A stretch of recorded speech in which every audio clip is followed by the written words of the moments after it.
All right, today we are diving deep into one of the most ambitious national blueprints you'll find anywhere on the planet, India's Viksit Bharat at 2047 vision. Now, from where we're standing in 2026, this isn't some far-off dream anymore. It's a mission that is actively in high gear. So let's pull back the curtain and look at how this is all supposed to work.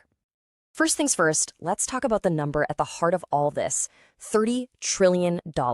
That's the headline goal. It's the size India's economy is aiming for by 2047, which, marks its 100th anniversary of independence.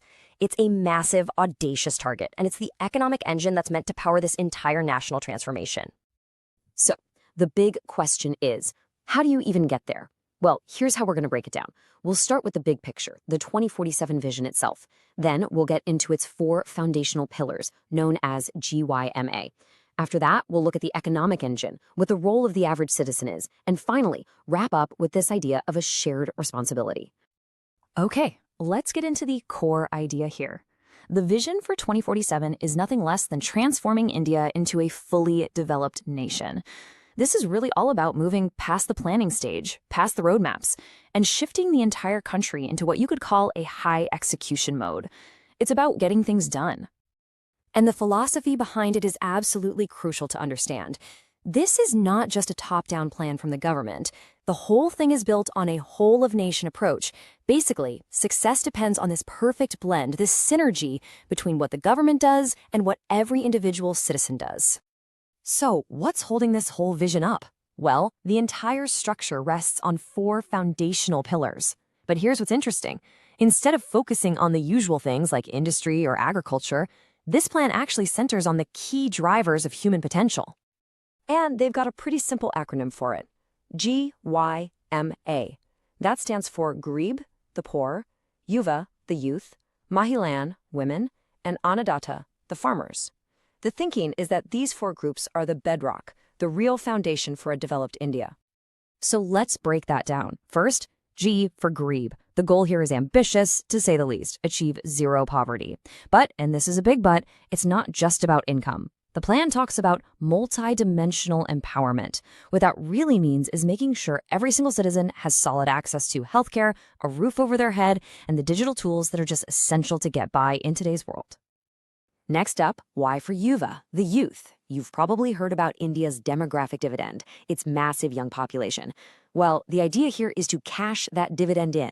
The vision is to turn that potential into a global talent powerhouse, specifically by aligning education with what the future economy needs. Think skills in AI, quantum computing, the whole shebang. The third pillar, M for Mahilayen, or women, is all about unlocking the incredible economic potential of half the population. The hard target here is to get 70% of women participating in the workforce. That's a huge jump, and it's meant to be backed up by things like better political representation and programs that encourage entrepreneurship. And the fourth pillar, A for Annadata, the farmers, points to a really fascinating strategic shift. The goal is to help farmers evolve from just being food providers to also becoming Urjadata, which means energy providers. This is all about plugging agriculture into the green energy economy with things like solar farms and biofuel production. Okay, so those are the people-centric pillars. Now let's look at the steel framework that's supposed to hold it all together, the specific game plans for different sectors that are designed to build that $30 trillion economic engine. This table really lays it all out. You can see the long-term goals for 2047, sure, but also the concrete milestones they're aiming for right now, in 2026. For example, look at infrastructure. The immediate goal is to slash logistics costs using a unified planning platform. Or in energy, the plan is to create sovereign green clouds, basically a secure, homegrown data infrastructure that runs on renewable energy. And let's just zoom in on manufacturing for a second. Look at this chart. The goal is to boost its share of the economy from about 17% all the way up to 25%. Now, that's not just a random number. A jump like that is a cornerstone of the whole plan because it's a strategy for creating a massive number of jobs and making the national economy a lot more self-reliant. So, we've seen the government's plan, we've seen the economic framework, but none of this works without the people. And this is where the blueprint shifts from high-level policy to the everyday lives of the builders, the citizens themselves. The success of this whole vision is really pinned on a very simple but incredibly powerful idea.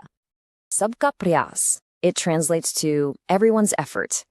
And this is the core principle that says building a nation is a shared duty. It's a fundamental shift away from thinking that development is something only the government does. You could almost think of it as the cultural glue that's supposed to hold this entire project together. So, what does everyone's effort actually look like? Well, the plan breaks it down into 4 key responsibilities. On an intellectual level, it's about committing to lifelong learning. Environmentally, it's about adopting a sustainable lifestyle. Economically, it means promoting local goods. And civically, it's about making a shift from being a passive critic to an active, participatory innovator. And this slide really captures that mindset shift perfectly. The old way of thinking is on the left. Your degree is the finish line, you're just a consumer, maybe a critic of the system. The new mindset on the right flips all of that.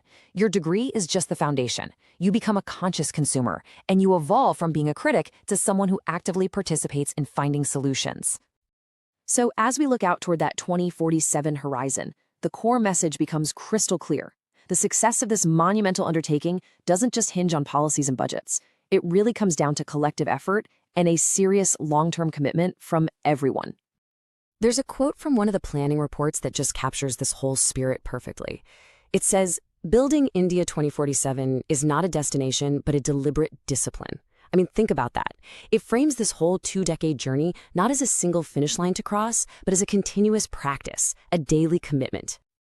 And that leaves us with one final big question to chew on. A nation's vision absolutely requires a plan, a blueprint like the one we've just walked through.